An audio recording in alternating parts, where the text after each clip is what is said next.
thank you for giving us the opportunity to serve the Cherokee Nation today. Help us make our right decisions. After the meeting, keep everybody safe, keep them out of the water. Special prayer for all those that were flooded. Amen.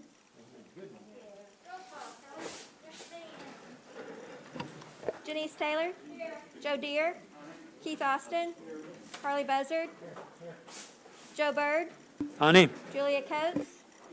Sean Crittenden. Mike Dobbins. Kanan Duncan. Rex Jordan. Darrell Legg. Wes Snowfire. Dora Petzkowski. Mike Shambaugh. Mary Bakershaw. E.O. Smith. Victoria Vesquez. We have a quorum. I try to take about a minute to look over the minutes from the March 25th meeting. We entertain a motion to approve those. Second, all those in favor? Any opposition? Okay, brings us down to reports. Do we have anybody from CMB here or on? Okay, we'll skip that and go ahead and let our treasurer, Trey, I know she's here, come in and do hers.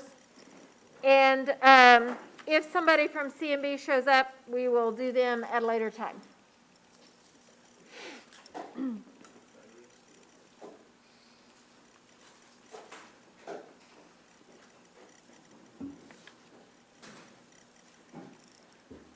Moving you to the front of the line.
Okay.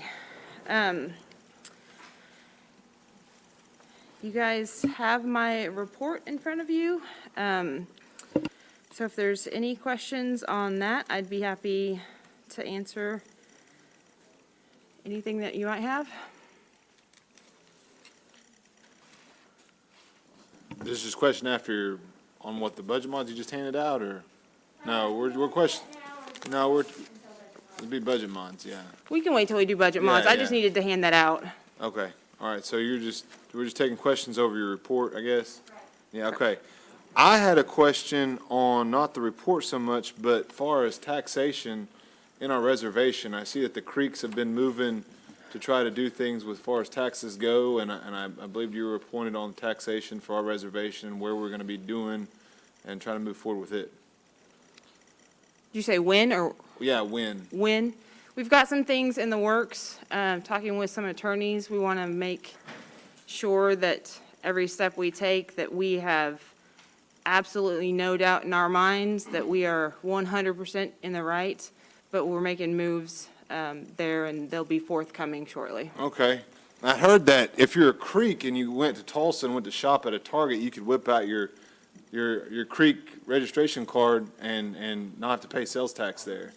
And so it seemed like they're pushing the envelope pretty well. I didn't know when we were going to say, hey, well, they've already started marching down that path. Let's just jump on in there and look at it. And also when it comes to the budget, whenever we had Marshall Buell here, he was talking about having to pay for all the inmates and the compact going along with the state of how much we're getting charged. That right there is a big source of revenue that we could greatly need to help cover those costs, or maybe work out some sort of negotiation to where there's partly of it gets free housing for our inmates while we're waiting to get jurisdiction. So I just didn't know when what date we could get implementation on those.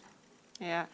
So, you know, in my opinion, it would be great if the state would work with us so we didn't have duplication of these efforts, because it would be a huge undertaking for us, just like with the marshals, you know, them having to, if they had to police the entire reservation, the amount of additional marshals that they would have to hire to police every community would be an enormous amount of funding required.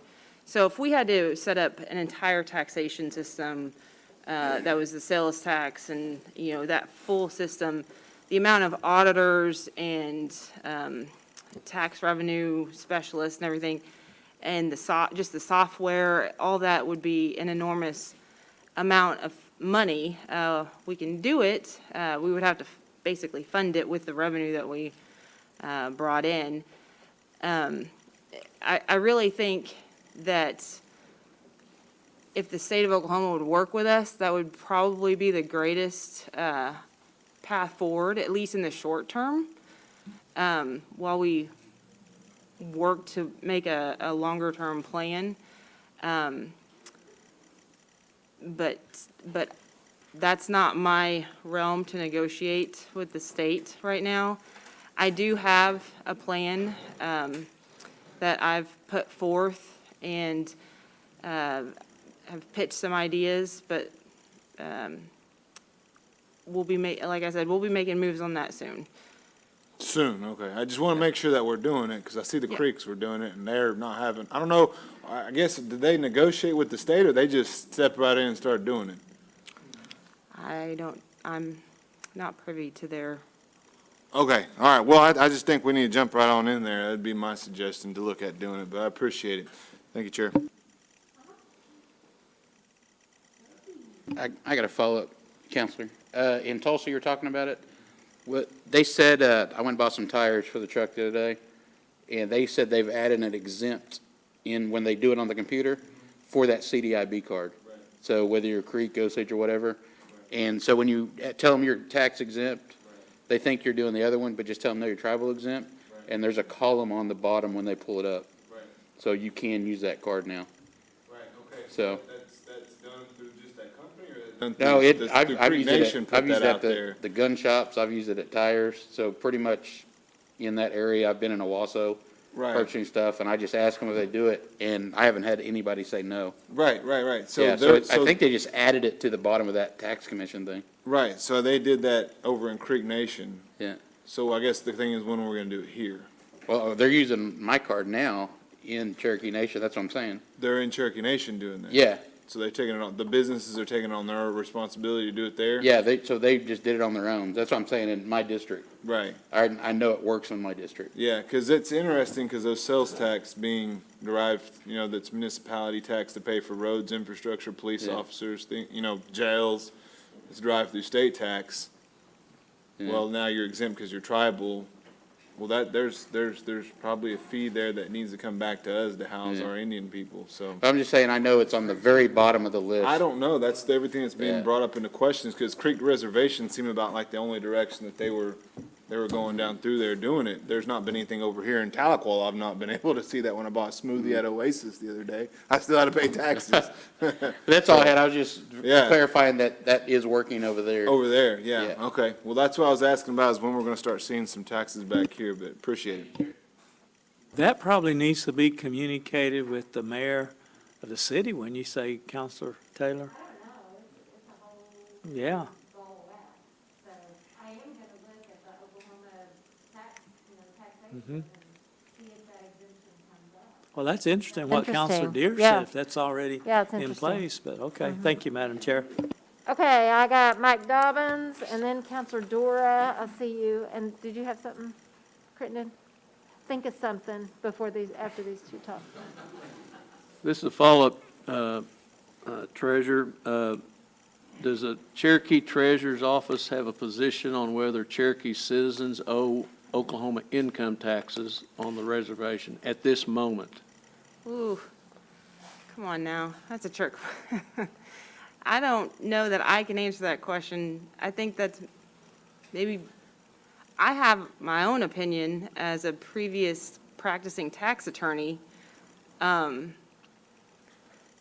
I think that may be best left to the Attorney General I agree. rather than myself to. So the to treasurer's answer. office doesn't have an official position on income taxes on Cherokee citizens, Oklahoma income taxes on Cherokee citizens on the reservation.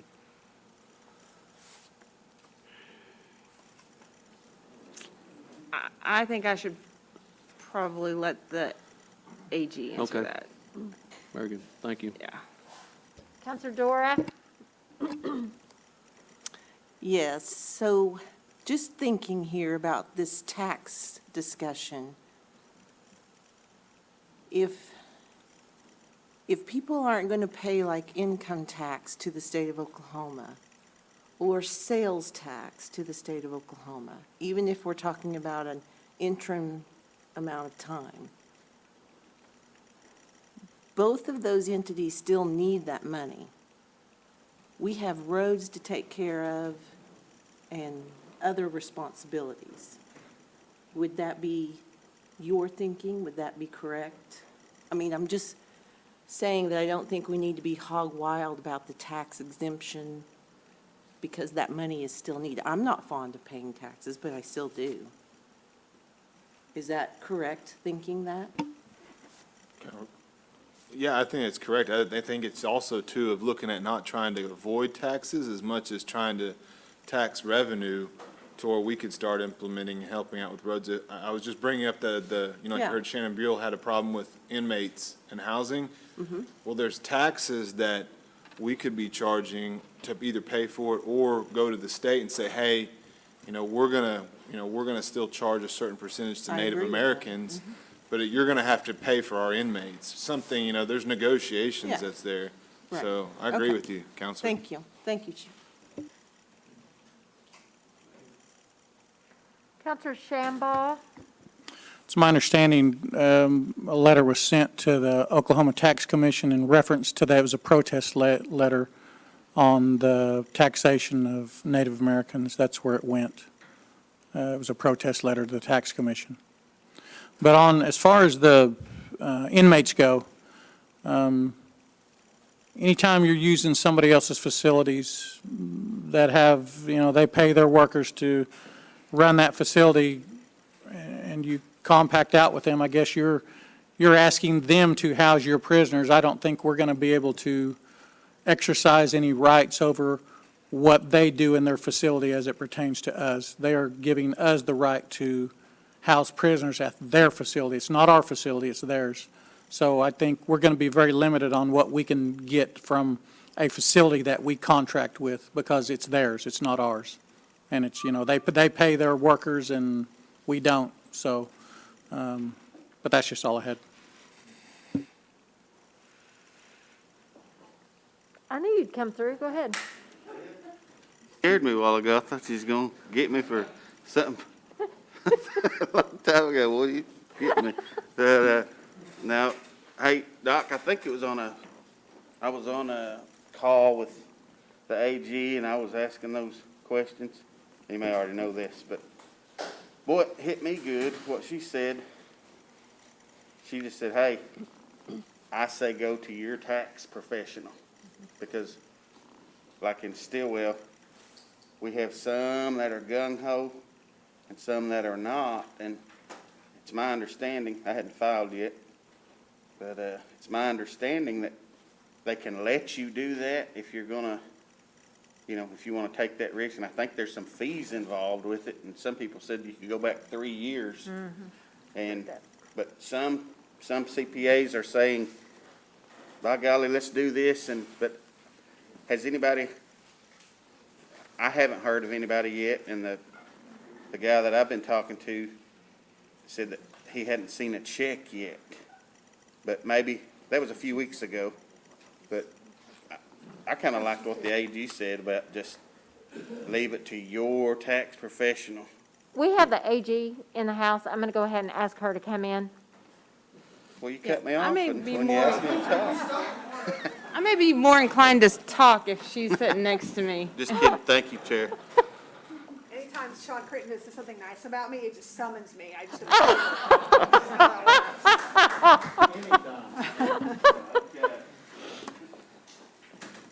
So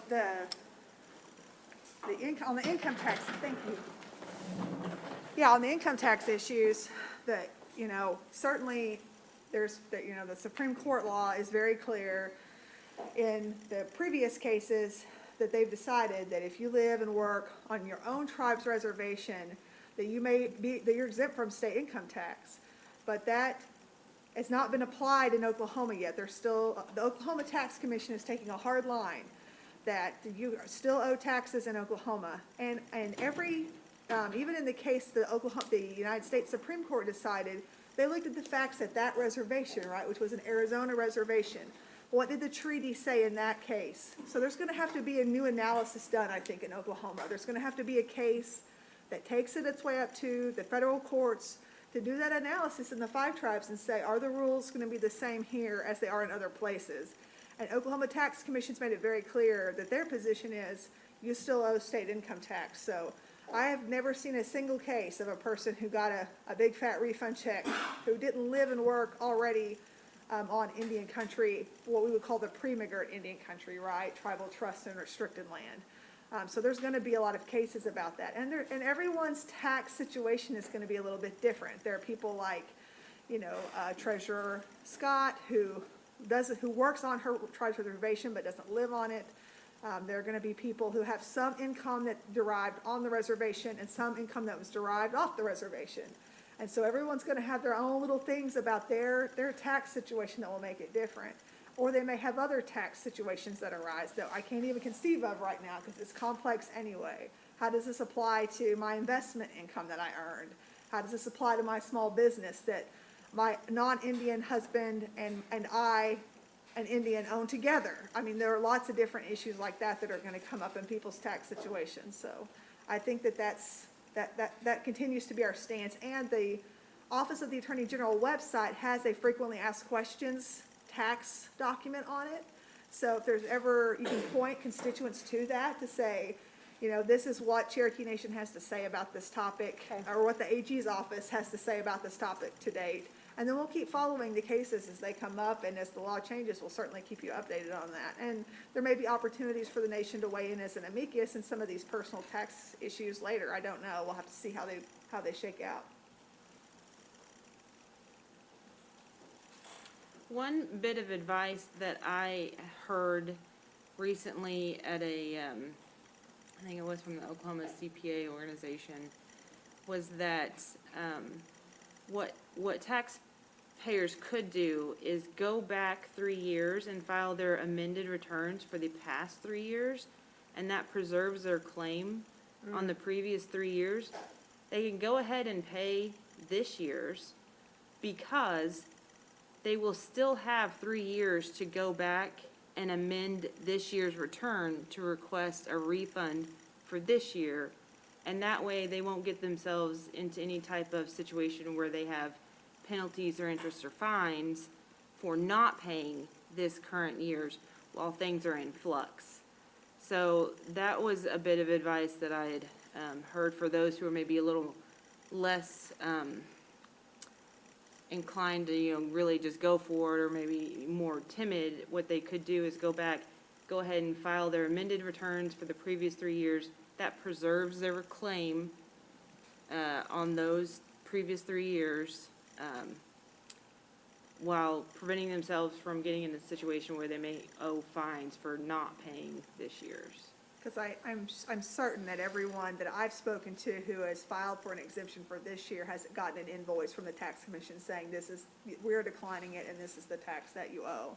And if you don't pay that tax, you're going to accumulate fines and interest on that. Unless you are ultimately successful in your challenge with the Oklahoma Tax Commission, which you will need a tax lawyer to do. Just as a question, who would have jurisdiction, though, over that if they had started imposing fines over Indian citizens on our reservation that's derived income off the reservation based off of what the state's own statutes are? So the tax commission will say that they can collect that tax, that the state of Oklahoma retains jurisdiction to collect that tax from you. So if they start placing liens on Indian homes in Indian reservation, we start getting into ourselves quite the, I guess it opens kind of a Pandora's box going down that road. I don't know where we end up on it. Well, Why it will have to be litigated. Will have to be a case Yeah. that resolves this.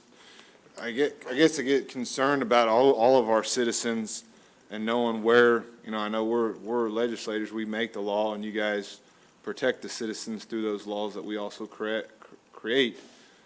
What could we do, I guess, possibly? Is there any suggestions, or maybe our CPA has some ideas too, that we could try to give some sort of protection to our citizens? Because I want them to do the right legal thing, obviously. I'm not trying to create a legal loophole, but if there's also something that they can take advantage of, that they're also not going to be taken advantage of by the state because they want that money whenever they're jumping over their own laws to do it. Do we need to step in there and say, hey, we're going to protect all of our 100 and some odd thousand in-district reservation citizens from the state from doing that? Because I feel like at some point they're going to need their government to step in there. That's what we are, is supposed to protect them whenever that comes up. So just kind of a thought, maybe we could, any ideas that comes out of your department and anything that maybe fellow council members that could come up with to try to help give those people protection, if more than just maybe advice, but maybe also some sort of legal background to help them out. So, well, if I can only say that if I had such a magical legal theory that could protect all of our citizens from state taxation, I would certainly have mentioned it before now. I don't have any such solution to propose to you. Jody, or did you have something to add? Yeah. Hey, Sarah, who decided on the 3 years? Was that the state?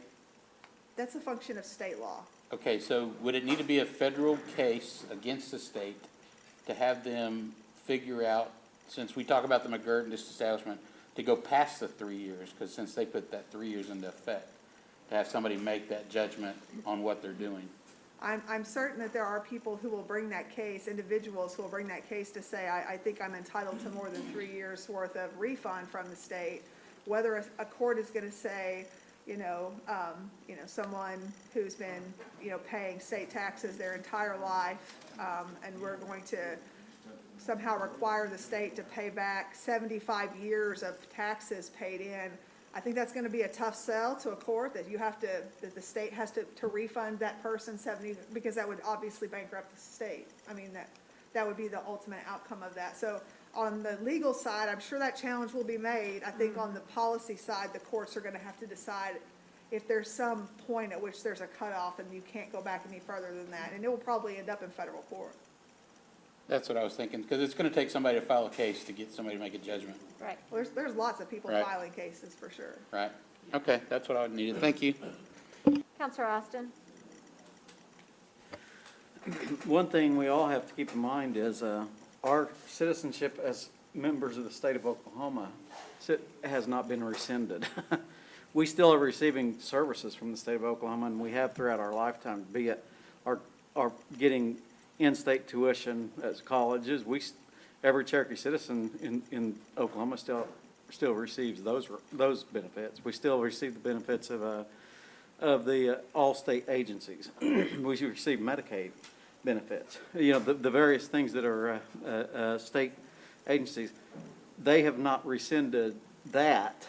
So this is it's not something where you just take, because there's benefits associated with those taxes. And there has to be this thing of, are we willing, are we willing to accept the full burden of not paying taxes? So that's a very complicated story. And it, just like McGirt did not happen because the tribe challenged it, it happened because individuals challenged it. And it was various cases that were challenged through the courts. That's how the law gets settled for us. It doesn't get settled through the tribe, say, planting a flag. It gets settled through the individuals. Am I understanding that kind of correct? Yeah, I think that that's correct. And just like, You know, the tribe is not, the state cannot tax the tribe, ever. Like, the tribe itself is protected from state taxation. The question is really about individual income tax. All of the businesses' income, none of that is taxed by the state, because the tribe itself is preempted. They cannot tax the tribe, or the tribe's, businesses like CMB. But it really is an individual tax claim, and so those individual claims will be brought, are being brought as we speak. These issues are being litigated. Are you done, Keith? Yeah. Harley Buzzard? Sarah, this case that Stacy Lee's is on with the Attorney General, what is that about? Is that about the taxes or personal tax, or what are you familiar with that? I Enough to am. speak about it? Sure, that is her personal tax case. So she filed her 2019 taxes, and had a certain amount of that, because like a lot of people, she received income from multiple sources during that year. So she only claimed a tax exemption on a small part of her income that she believed fit within that. So she has brought that claim as her own personal tax claim to exempt that income. So she has brought that. Do you think that will be hashed out in court, or you think it's something that her and the Attorney General will come to agreement on? I think it's gonna have to be hashed out because there's an administrative process. A lot of the law doesn't happen in the courts. A lot of law happens in the administrative agency. So the Oklahoma Tax Commission it'll have to go through that challenge before it can even go to a court. Any taxpayer has to go through the administrative challenges at the agency level. So it will have to make its way through the Oklahoma Tax Commission. Once it's done at the Oklahoma Tax Commission, then it can go and be challenged in court. So there's a whole process that's gonna have to be followed that's gonna take some time. And Oklahoma Tax Commission has its own reasons for maybe not wanting to get these things. Their administrative process, I think, is probably gonna eat up some time, as these cases wind their way through. And that there's not a ton of them, as I understand it. There's a few hundred, but it's not that there are, there's not tens of thousands of these cases pending. It'd be interesting to see that result. Yeah, and I think that, the point that Councilman Austin raises is that there are a lot of implications of this decision. If none of that income is taxable, then that's going to, leave a revenue issue that the state's gonna have to deal with. And certainly they're going to, if Prelude is preview of this, they're going to say, well, this is McGirt and this is the tribe's fault. That's gonna be part of the narrative I think that we're gonna hear, because that's often the narrative that we hear, so. Counselor Duncan? I just wonder if, and it's probably a little too late now, but I wonder if there's any wisdom in kind of avoiding talking about legal strategy and sensitive legal information in a streaming meeting. What's your thoughts on that? Well, that's a great question, Councilman Duncan, and you should raise that point routinely. It's a good one. I'm not discussing anything, and the treasurer is not discussing anything here that we wouldn't discuss, in any public forum.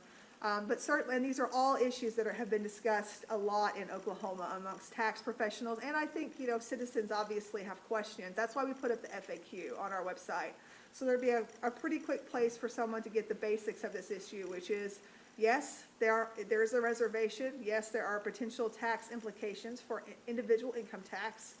But no, there's no clear guidance yet on what that might mean for you. And here are the risks that you would be accepting if you put yourself in a position to claim this exemption. Because what I didn't want was people to be surprised. Right. I didn't want a citizen to say, oh, well, I can file this and I'm going to get a refund, just like I always get refunds when they're due, and not understand that this is a complicated legal issue that they're going to get caught in the middle of. I didn't want our citizens to be surprised. But you're right. Beyond that, the more complicated discussions about the different legal strategies that the tribe might take or that an individual might take, that's a public forum is not the appropriate place for that. And we cannot give anyone personal legal advice about their tax case. Neither I nor Treasurer Scott can do that.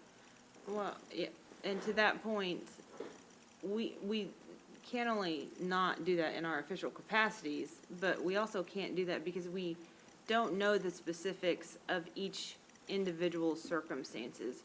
And I can assure you that the specifics are everything in tax cases.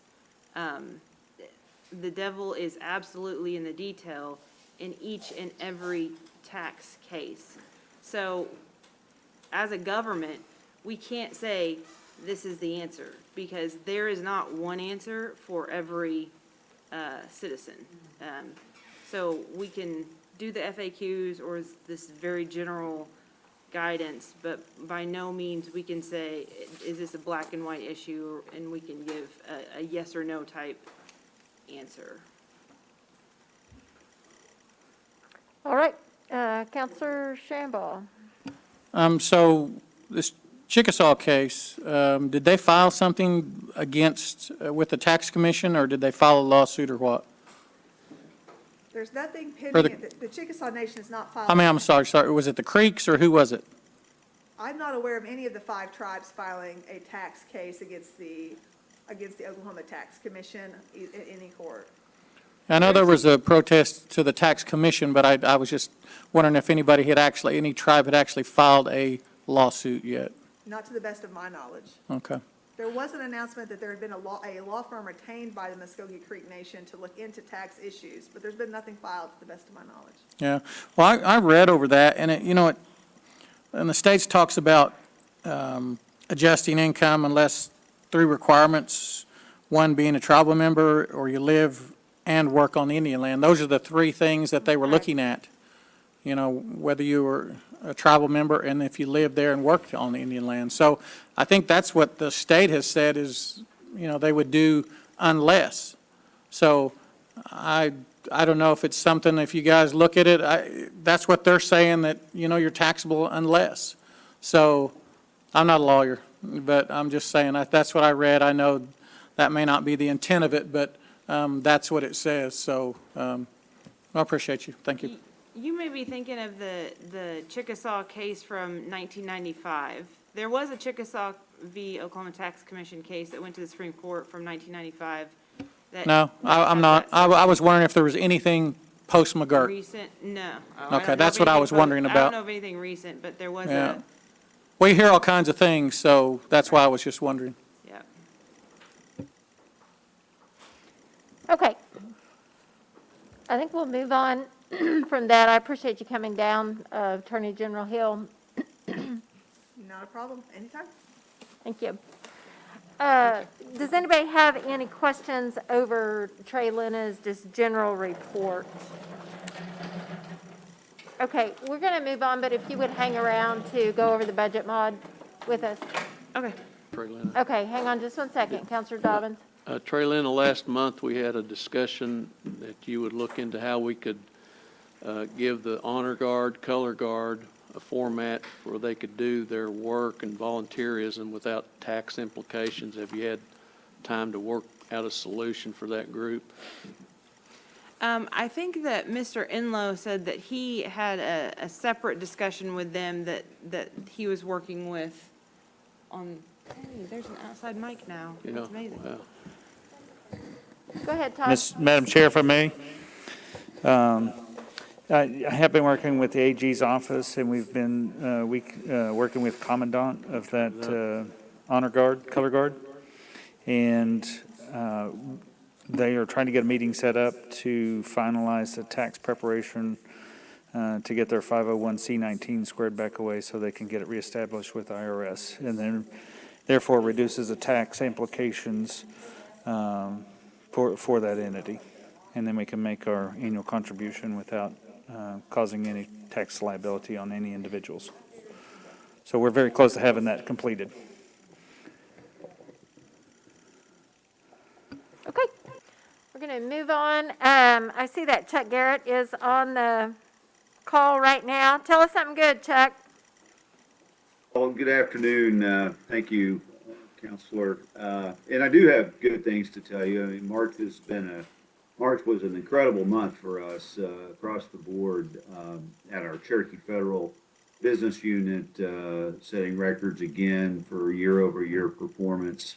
Some exciting activities there with some great contracts that'll come to fruition over the next 12 months. Very excited about the successes that they're having.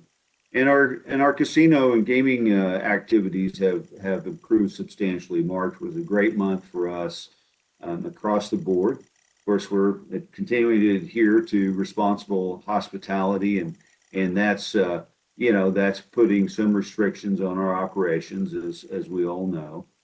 We are looking to, as of May 1, making some modifications to the restrictions that we're adhering to. I thought I'd just run through just 2 or 3 of those so that you all know in case some of your constituents ask. But we are going to be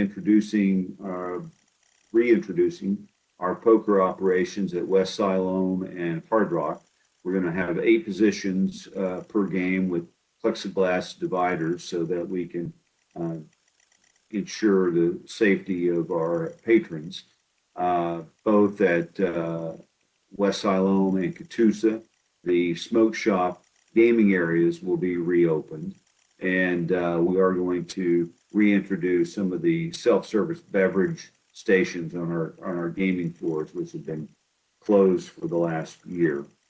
We're looking in June to open some of our meeting spaces to a limited, max 50% occupancy in any of our rooms, but we will be starting to schedule group activities in June and be keeping an eye on some of the occupancy there. So, we are inching our way back to pre-COVID activities and operations, and I think we're really the team has been doing a heck of a job and really paying attention to expense management and maximizing revenues so that we can deliver to you all the financial performance you expect. And so the rest of the details are in my report, and certainly happy to try and answer any of your questions.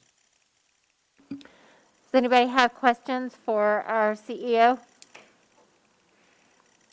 Counselor Shambaugh? How are you, sir? Well, thank you, Councilor. Good. Do you think that before long we will get rid of our mask mandate? Well, I do think we're heading in that direction. Of course, it's been such a centerpiece to how we've conducted our business and how the nation has led through the pandemic that I certainly wouldn't want to get ahead of myself and others that know more of the science than I do. But I do see what our competition is doing, and I do recognize the impact that that's having on our performance. So, we want to continue to let the science guide us, and I look forward to the day when we get to compete with some of our folks here in Tulsa and Grove area and Roland on a little more equal footing. But again, we'll let the epidemiologists. I got to hear some of that earlier today, so clearly some smart folks paying attention to that. But we're headed that direction. Well, you guys have been the leaders in keeping people safe in Oklahoma. I think Cherokee Nation has, and our casinos are a great example of that. But, we're getting to the point now where, everybody else isn't doing it, and it's difficult. I know it's not all about business and all that stuff, but, boy, everybody else is not doing it, and it's tough to compete when nobody's playing by those rules anymore. And I know that's not always the underlying factor why you do things, but it'll be nice to be back to normal. Let's just put it that way. It will, and I'm a competitive person. We're a competitive company. We like to win, and so it is. We like to play fair and fight hard, and we look forward to that day. Well, thank you for representing us so well. Thank you. Counselor Crittenden? Hi, Mr. Garrett. I was thinking about this the last time we were visiting about the joint opening, and all the business expertise I have. I run a few mean yard sales. That's about the extent of it. But I really picture this, whatever, I picture us continue to do it right. And, you know, the others, they're enjoying some heyday. But I picture almost like a second grand opening at all these places when we come out full force, you know, marketing and everything. I picture a flood back to us while all these guys have been doing the different things. That's kind of what I was thinking about last time, and I'll turn it back over to the chair, but that's my thoughts there. Well, I do like the way you're thinking there, and believe me, you know, in terms of our marketing strategies, we have some exciting things waiting for our competition, and we look forward to sharing it with them soon. Okay, sounds good. Does anybody else have anything else to add? I don't see anything. I'm going to cut you loose, Chuck. Thank you all. Appreciate it very much. Thank you. Next up is Diane Kelly.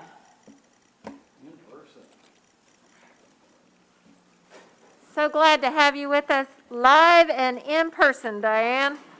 Well, I'm glad to be here. I have to touch that. I'm glad to be here too. And as Councilman Austin said, if you're not here, they don't ask you any questions. So hopefully you won't ask me any questions. I have got some real exciting news to share with you.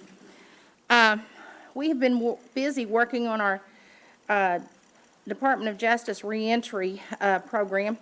You know, we were successful in getting grants through the Department of Justice, and they announced them the day that Bill Barr was here visiting back, I think in October, November. Long time ago.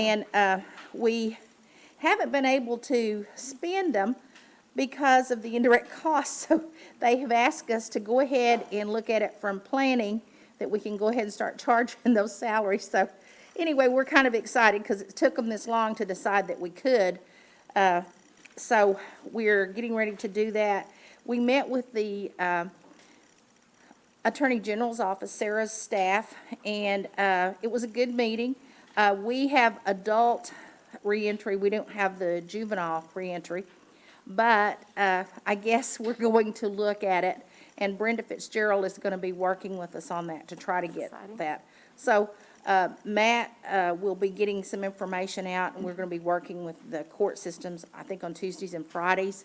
So we had to shift gears because we were out doing all the PR and the training with the district attorneys and the judges in the various counties. And now we've got to regroup and start working with the people here. So anyway, it's a work in progress, and we're excited. And we're going to try to have at least a staff person on a full-time basis. Can you hear me? Yes. Okay. We're going to try to have a staff person on a full-time basis at each of the locations where Sarah's staff are actually located. And we think that this will help our staff and with the grants that we get. So we hope everybody knows about the McGirt case and they know about what we're trying to do here. So I think it will help us with our funding in the future. A week ago, we took the new state workforce director around to 4 of our Cherokee Nation counties, and I want to say thank you to Councilman E.O. Smith and Councilman Legg, and also our Deputy Chief, Brian Warner, for hosting us down in Sequoia County with the county commissioners. They have a relationship with county commissioners in all the different areas as far as the state workforce, and they merged the 7 counties in the eastern area with Tulsa. And the new executive director, Rachel, is who we took around to Sequoia, Adair, Cherokee, and Muskogee counties, because those are the new counties that she has inherited. With her working up there in Tulsa, she looks at it from a metropolitan standpoint, and we wanted her to know that the rural areas are just as important. And coming to the table, the rural areas have more money than what you have in Tulsa, so we want to make sure that we get that fair share of it down here. We have welcomed the state workforce into our offices. They share offices with us. We let them have an office in Sallisaw. They have 1 or 2 in Stillwell, and then they have 1 here in Tahlequah.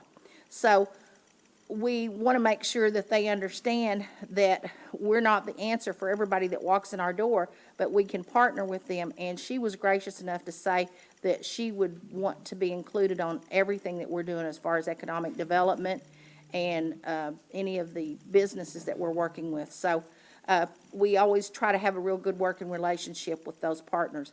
We also work with the Northeast, which is Michelle Bish out of Claremore, and we sit on her board as well. So when you look at the 14 counties of the Cherokee Nation, our chief can actually tell the governor, when he's talking to him, that we have provided space for your staff in our offices, and we're working very closely with them on a day-to-day basis and making sure that people who need the training and get the jobs in the area are working in a collaborative area. We're going to be working in economic development on the southern end. We started working in the northern end. Charlotte Howell, who used to work for the state Commerce Department, she is now the Economic Development Director in Ottawa County. We took the Economic Development Directors up in the northern area, and we started meeting with them, and we are doing joint recruitment fairs. So if you lived in Salisaw and somebody in Stillwell had a business and they were trying to recruit, it might be that somebody in Salisaw would much prefer to do the jobs that are in Adair County, and somebody in Adair County may want to do the jobs in Sequoia County. So we're going to start a meeting with some of the ones in the southern area, like your friend George Borman down in Salisaw, Marie Sinar over in Muskogee, Mike, and some of the other economic development directors in the southern area, so that we can do this regionalism in the southern areas, just like we're doing it up in the northern areas, because it's working and it's very effective. In fact, Jordan Holderby is my point person in career services that is assigned to work with all of the recruitment fairs. He also does all the community meetings when we start back up. So Jordan said that he thought that this round of recruitment fairs was probably the more successful than it was the first time we did it. So I think now that people are getting the hang of it and they know that we're going to do this on an annual basis. So I just wanted to share that with you. So we are working with all the different towns, communities on economic development. In fact, they look at us kind of as the leader in bringing everybody together, because we don't have anything to gain. We're just there to bring them together because we have the resources and we've got the manpower that maybe they don't. So they welcome us. I told you in one of the meetings that I had a lot of good information to share with you, and it's coming to fruition. I know that you're familiar. I'm going to have to pull this out because it keeps hitting my nose and it's itching. Sorry. I know you're familiar with where CCO is out west of town. There are some buildings back there that the nursery had, and then C&B had it. Some of them were used, some of them were not. They're just used for storage right now. We moved our lineman class out there, and everybody thinks that lineman class is our class. It is Oklahoma State Tech's class out of Okmulgee. We contract with them. They pay the instructor. We do not pay the instructor. That is Oklahoma State Tech. It is an extension class of their lineman program that they have there at Oklahoma State Tech in Okmulgee. This is an extension class. We started a fiber program out there about 4 or 5 months ago. Been very successful. The days they're not in fiber or the days they're not in lineman, they're doing CDL so that they can drive those semis and those big trucks. They're also doing OSHA certification, and they're doing first aid certification. So the instructor is very busy trying to get all these people through there. We've been very successful in getting jobs. We have our 4th lineman class going on out there right now. And we are planning a ribbon cutting with all the partners that have been instrumental in helping us to get that off the ground, just like Indian Capital Technology has loaned their classroom trailer out there. We will have our wraps on ours, and ours will go out there. In fact, Hunter thinks that he may be able to pull it in the Stillwell Strawberry Parade, one of them. And we're going to pull that bucket truck that PSO out of Tulsa gave us, and we're going to pull the digger truck that we have that we started the fiber program. And then we're going to have some other entries in there. But we've got some other training programs. One is an industrial training program, which is going to be doing some training out there for septic tanks, storm shelters, I can't remember what all, but there's like 4 or 5 different things that we're gonna be doing, but it's masonry and it's the forms that you use to train in those areas. That will be in one of the buildings. We're moving buildings trades out there. We're moving all of our hard trades out to the western part of that area. The other thing that's going on out there is the meat processing. We will have some trainees over in the meat processing. There is a big trailer, it's a semi-trailer that the state put together for one of the career techs. They showed it on Google. We are looking at maybe doing something similar to that. As the processing thing grows and we can go north with it, then we'll take that trailer around to those processing plants that we start up, and we can do classroom training in those local areas. So that is our intent, to do that so that we can move in other directions.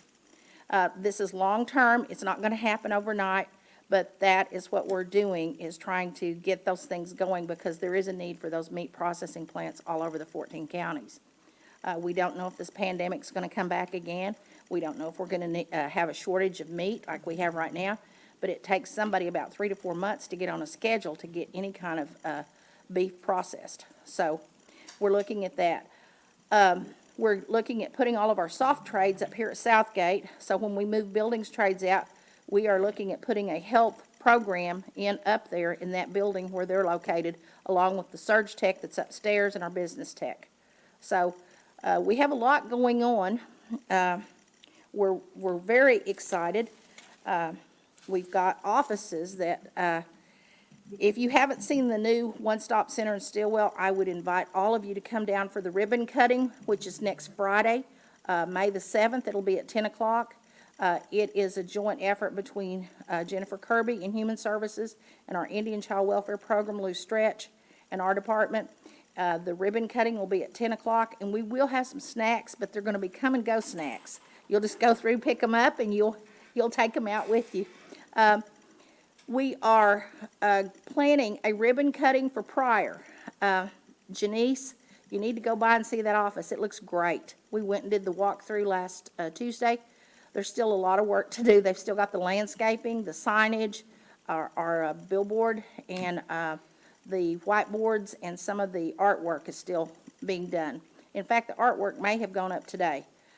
C&B's been working with us in Mid-America Industrial Park. It is very nice. We're very excited about it. And we are planning a ribbon cutting for that location. I believe it's going to be the 2nd week in June or 3rd week in June. We are going up north to look at another facility. I'll have more to report on that at the next committee meeting. And then we are planning a ribbon cutting with like our trade programs out north, and that'll be probably the middle of June. So we've got flyers that we put in your packets. We have been doing in-service training every Friday for an hour with all of our case managers, counselors, and job developers, and we're putting it on a jump drive, and we'll have notebooks, and everything will be tabbed. So by the time we get the new council, if there's any new council members that need to be seated, we will have a jump drive, a notebook, and it'll be tabbed with every program and the eligibility requirements and everything about that program that will be ready to go. And all of our staff will be cross-trained, and they can sit at their desk, and if Daryl Legg comes in and he wants to make an application, we will be able to tell him the services that he could get and how we can work with him. Just about anybody that walks in our door, we will be able to try to get them in training or get them in a job of some sort. Do you have any questions of me? What have you been doing lately?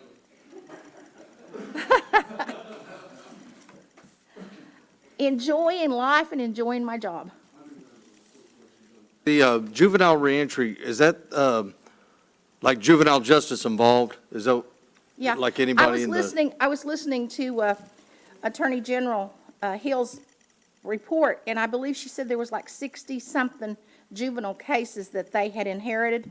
And when we met with her staff, that was something that was brought up. And we said that we didn't apply for it because we didn't know this all was going to take place. And we had to apply for it last year about this time. What we're going to do is we're going to kind of go in the back door and see if there is resources out there that we can apply for because of the circumstances that we're under now. So we don't know, but we're going to try to go that route, and then the next time that door opens, we will be applying for it.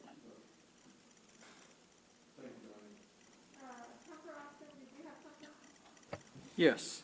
You know, I love your success stories. Thank you. I think they should be required reading. They're very important for us to see. This particular month, Success Stories has 3 out of the Claremore office, people who served by your Claremore staff. And I think they're all profound stories, but it really tells the story of career services. Career services is not about finding jobs. It's about removing barriers for people to find. It's removing barriers. The first one, she was released from prison, tribal reentry program. I know this lady. She's phenomenal, and to see you celebrating her success just brings my heart a little special warm place. Thank you. I don't know the other 2, but the second one, the young lady is trying to get her degree for teaching, and we were helping her make sure her car kept running and her internet service stayed on so that she could get her schooling done. That's removing barriers. The third one is a young family who the mother was at the local domestic violence shelter with her daughters and needed to start over. It's important work we're doing through our career services. And I just want to never let it be lost. It's not about finding jobs. It's about removing the barriers. Thank you. If you keep up with the presidents, and I'll say President Trump, President Biden, they kind of spotlight some of these people that have had hardships and when they do their speeches. And what we've been doing is we've been cataloging all of our monthly reports that we send to you. We also have a newsletter that Larry Doherty does for us in our Tulsa office because his background's in public relations. By the way, he's a Veneta boy, and up from your way, Victoria.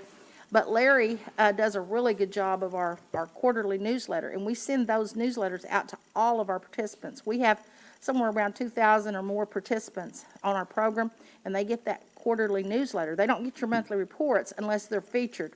But one of the things that Frank Steluca, who is the Employment Training Administrator for Dallas Region, which is Region 6 and 4, he asked us to send him all those, so we send them, and he asked for our permission to use them so that when they go and testify up on the Hill to the Congress and the Senate, they want to be able to show where those monies and those dollars are going.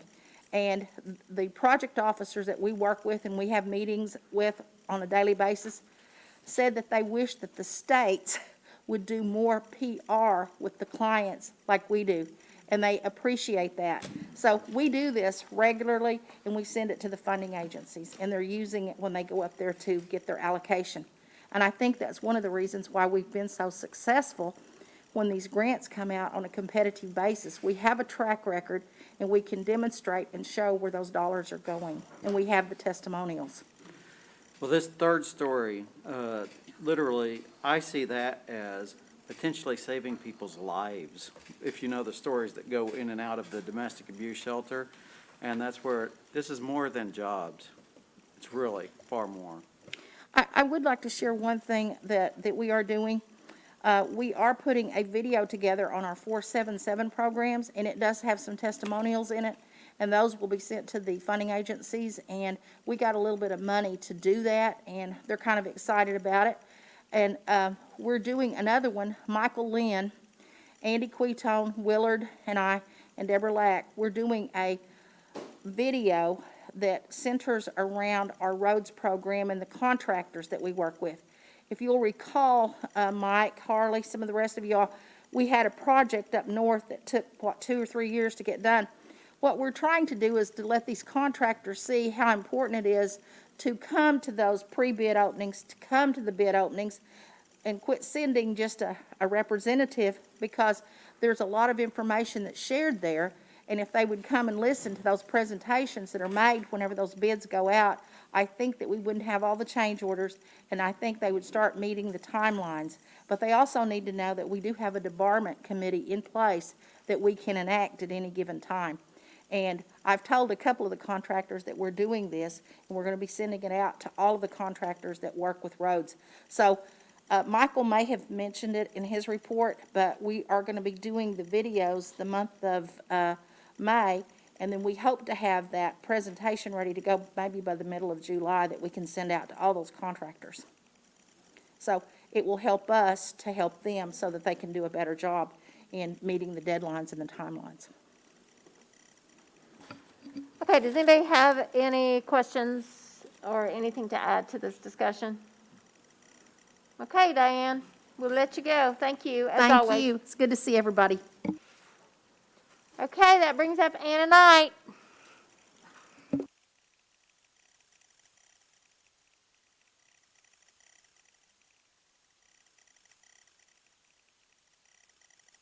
Am I on now? Okay. You have a copy of my report, and I just wanted to point out how the loan volume that we've had this year, last year, of course, with the pandemic, it made a big difference, but this year, you know, businesses have been suffering and struggling, and I'm not telling any of you anything new, but so far this year, we've approved $2.5 million in business loans. And that's significant. That's almost the highest that we've ever had for a total year. So the business coaches and the lending staff are really keeping busy. So other than pointing that out, I'm happy to answer any questions you might have.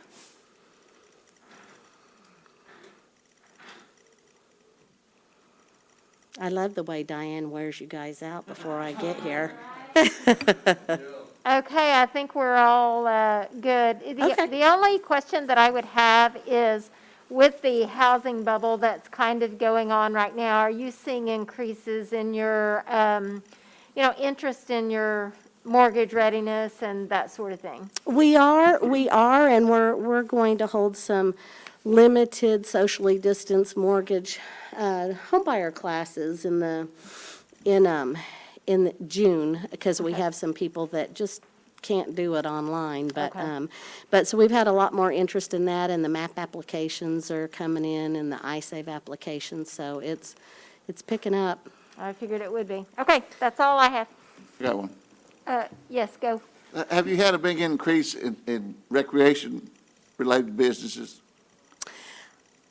We do, but we have some of those. We track what we call tourism businesses that are recreation and retail, and we do have a significant number of them. Very good. Thank you. All right, we'll see you next month. Okay, that brings us down to our consent items, and the first are the tarot certifications. You have a copy of those in your book. Unless somebody has a question about one of them, I would entertain a motion to approve those. Got a motion and a second on the tarot certifications. All those in favor? Any opposition? Hey, you also have your community assistance. You were provided a new list on your desk. I have one addition, Jody. Boys and Girls Club of Green Country for $1,750. Kane Duncan? Jody, I got Stillwell Soccer Club, $2,000. Stillwell what? The Soccer Club. And How much? 2,000. And Cave Spring School, 2,000 for senior trip. How much was that again? 2,000. We've got a bad feedback in here today. 2,000, Bob. Have been, so. Counselor Shambaugh? Go ahead. I have a correction too, but go ahead. Okay. Did you get my Long Prairie, and did Gail give that to you? Yes, it's, Okay. And I had one more. okay. I mean, did she give you both of them? There's two of them, Okay. Long Prairie and, New Jordan Church? Yes, sir, that's it. Thank you. Okay. Okay, I got Crittenden first. Right under that on the report, actually, those were showing up on, they were showing up on Harley instead of you, so we got that correct. That's the correction we're making, so. Counselor Crittenden? Ozark Junior Rodeo Association, 250. I'll have a W-9 to you soon on them. Thank you. Counselor Vasquez? I thought that I had requested $500 for HTMI, a corporation in Big Cabin, but I don't see it on here, and now I'm beginning to wonder if I ever got the information to Jennifer or Gail. Probably not. So I just don't know where it stands. There's a little question about the need for it. So I guess I'll just wait, but I don't know what to do because I forgot about it until just now. Joe Deere? I got an add-on, North Maybe Boys and Girls Club, 500. That is all. What was that, North what? North Maybe, M-A-B-E-E. Like the Maybe Center? Like the Maybe Center? Or Lottie Jane Maybe? Maybe. Counselor No Fire? Cookson Hills Center United Methodist Mission for $2,000.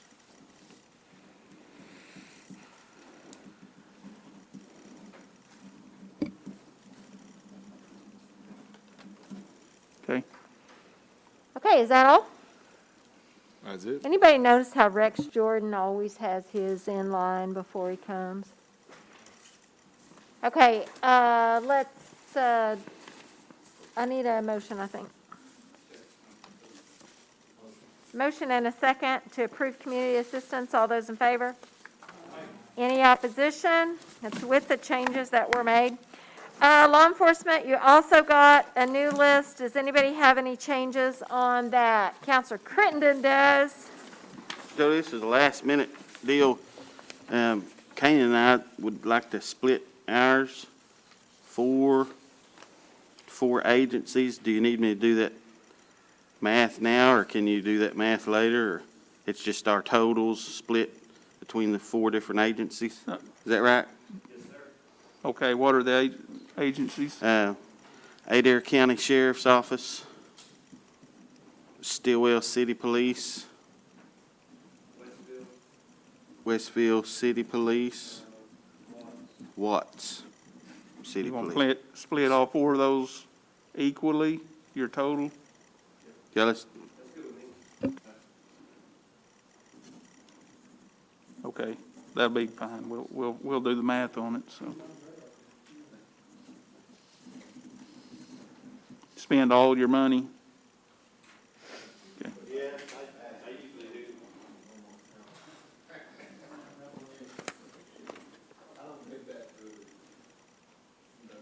Okay, are we good? Counselor Crittenden, would you give me a motion, please? I just want, I mean, you had quite a bit of carryover, Canaan, so you want to spend it all? Okay.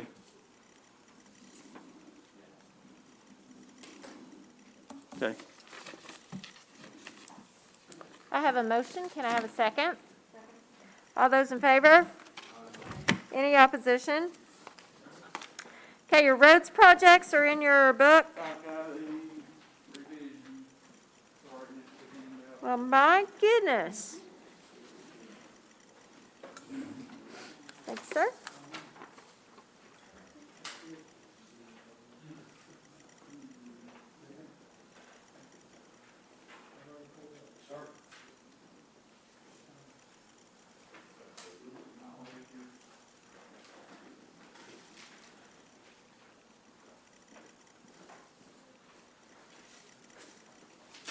And I have a revision to that revision, so need to add McLeod Road for Counselor Legg under the special bridge funding. Guess it had a bridge to wash out this week for $5,000. Can I have a a motion to approve the roads projects? Motion, I need a second. Motion and a second to approve the roads projects. All those in favor? Any opposition?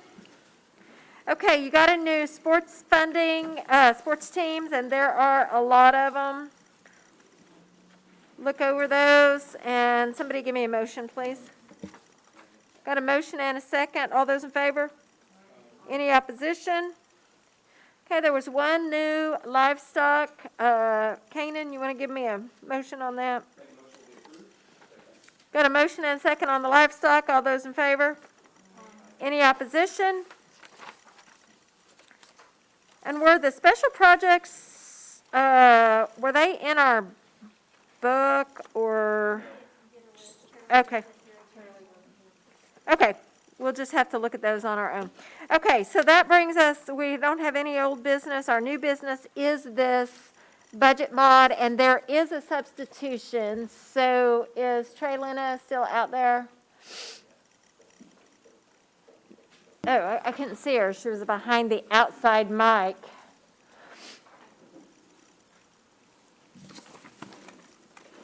Let's go ahead and do a motion and a second before she comes in, then we can be in discussion when she gets here. I have a motion. Can I have a second?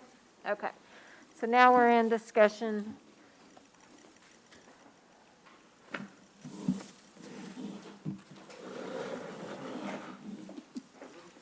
So Treasurer, can you tell us why we have this last-minute budget modification? I can. We have this last-minute budget mod because Health received let me get the number right, $33,487,600. And that is from an allocation that was actually from the CARES Act. And we received it this week. It was either yesterday or late Tuesday that we received it. So we just received the money, and Health, a portion of the money can be used for some capital projects. And Health would like to get started on those as soon as possible to ensure that we get those projects done by the deadline. So Health has asked that we submit this substitute budget mod today so that they can go ahead and get started on some of those projects. So it's the 33 million. The reason for the substitute mod is that 33 million under it's letter N, increase to IHS self-governance health for the 33 million. Okay, does anybody have any questions about that or other aspects of this budget mod? Counselor Dobbins does. Yes, Trelina, what specifically was the $33 million that Health is wanting to target this for? I'm sorry, could you Did you say 33 million that Health? Yes. What do Okay. they plan to spend it What on? are they going to spend it on? They didn't give the exact projects. They didn't tell me the exact projects, so I am not sure. That would be a question for probably Mr. Jones or Dr. Jones. Okay. I will tell you, I visited with Dr. Jones about this earlier today. They are working on a project list of priorities of need. So in the next 7 to 10, maybe 14 days, we'll have a complete list of what those projects will be going towards. But most of it's going to be spent inside the facilities for additional equipment and infrastructure to deal with COVID-related activities. All right, thank you. But they're working on the list now to figure out how they're going to prioritize the spend and how it's going to be impacted on each of our clinics and operations. Thank you, Madam Chair. By council.